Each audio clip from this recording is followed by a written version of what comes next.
Hey everybody, Dustin Dale's back here once again. I'm at the Orpheum Theater here in Omaha. We got a big show tonight. It is Ron White. You know him maybe as Tater Salad. Either way, we're going to get into all that. Ron, thank you for joining me, bud. Hey, thank you very much, man. Appreciate you coming on the bus, and sorry I'm running a little late. Hey, don't worry about it. If I had my own tour, I'd be late all the time, too. So you got a big show that's coming up. It just started a couple weeks ago. It's called Roadies. It's on Showtime. How's that show treating you so far? You know, it's been so much fun to do. It's written and directed by Cameron Crowe, and it's fun to work with a true genius, and he is. You know, it's great. The cast is fantastic. Carla Gugino and Imogen Poots and Rafe Spall, Luke Wilson, Machine Gun Kelly, the rapper kid, who's great, and we're really having a great time with it. It's a wonderful, wonderful show. Now, the second episode just aired this past week, and it's a 10-episode series. Are they already talking about doing a second season? Do you know that yet? They're not talking to me about it.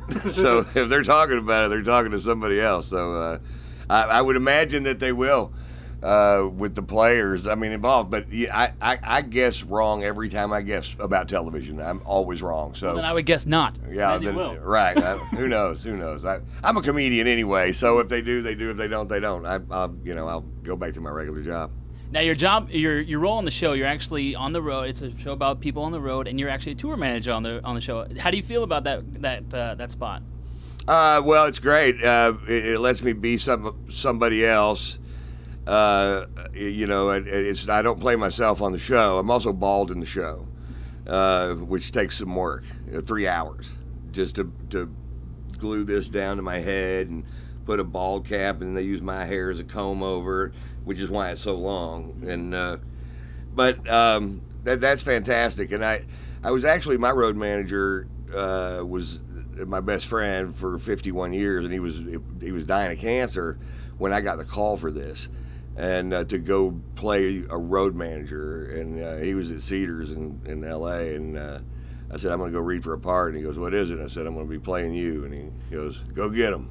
And so I went down there and to Cameron's office and opened my mouth, and then I sobbed for about 20 minutes and got him laughed. I'm like, well, that probably isn't what they were looking for. But it was just such a, that was probably the first time I really let the emotions go, that really hadn't admitted he was dying yet. But, so it's very, very connected, Well, so far, there are only 2 episodes in, but it already looks like a fantastic show, and you're part of that show. I got to admit, you're impressive, man. Nice work. Yeah, you know what? I can act, but I need to, if I'm well coached and well directed, and the script is worth reading, and all those things happen with this thing. Cameron knows how to get more out of you than you've got, and he certainly did that with me. Now, your role on the show, you're obviously a road manager, and you're known as like the best road manager in the business. So I was very curious if there were some issues that came up, maybe how you deal with them as a road manager. So maybe if they booked you on a tour bus that was absolutely way too small, how would you deal with that as Phil? I'd go get another tour bus, and then we'd have 2. I don't know. You know what?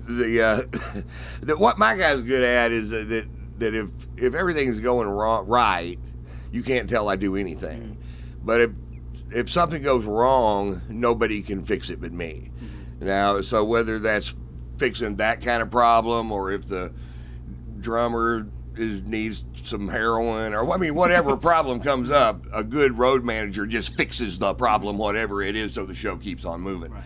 And that's not a plot line or anything, yeah. But that's just what this guy does, and he senses things before they happen. He's been doing this a long time, and since he was 22 years old when he started working for Leonard Skinner. That's the backstory for Phil. Now, you've got a few of these shows under your belt. Have you experienced any of the same roads type stories on your tours? Well, we don't have the insanity of a rock show, so we've always had a fairly, we have a very small crew, and we do have a good time, and we drink too much on the bus, and we party too much in general.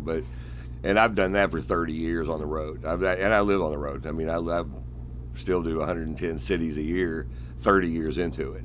Mm-hmm. And that's what I love, and it's just the way I live. And I think that's one of the reasons I have a pretty good perspective, and probably one of the reasons I got picked for the part was my #1 love of music and the fact that I'm a road dog. Mm-hmm. Now, it's been a few years since we've seen you on TV or in an acting role. Are you getting more into the acting, or is it just kind of something you loved and said, sure? No, I'm not. In fact, I got another movie offered today or yesterday, and I'm just reading it, but I'm probably not going to do it.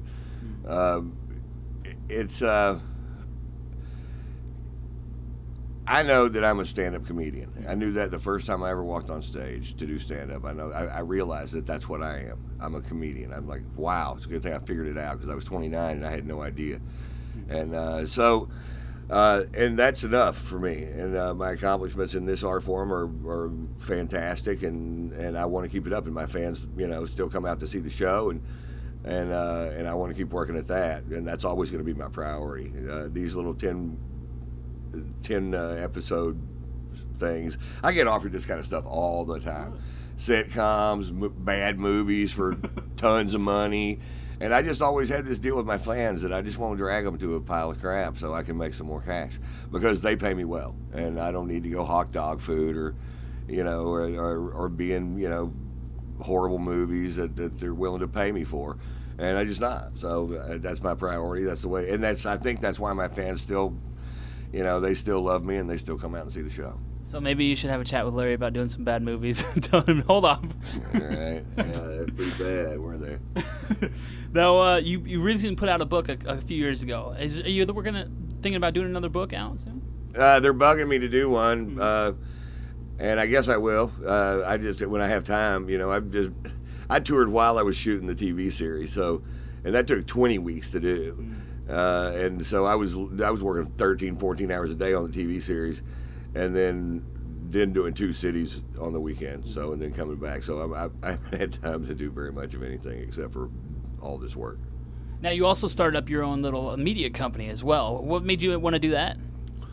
Well, it's kind of like an owner-occupied building. I got to release my stuff some way, and my wife is also an entertainer, and so we just put our stuff out on our own label. And but that company's grown in different directions, and I also have a tequila company, Number One Tequila, which you may have seen on the bus on the way in, which is the finest drink of liquor you'll ever taste, my friend. Gotta imagine that's pretty nice when you get up on stage. You got your own liquor there with you. Right. It's very cozy. Very cozy. Now, anything else we can expect from you down the road this year? I saw there's a big London show coming up. Yeah, I'm doing some shows in Scotland and London.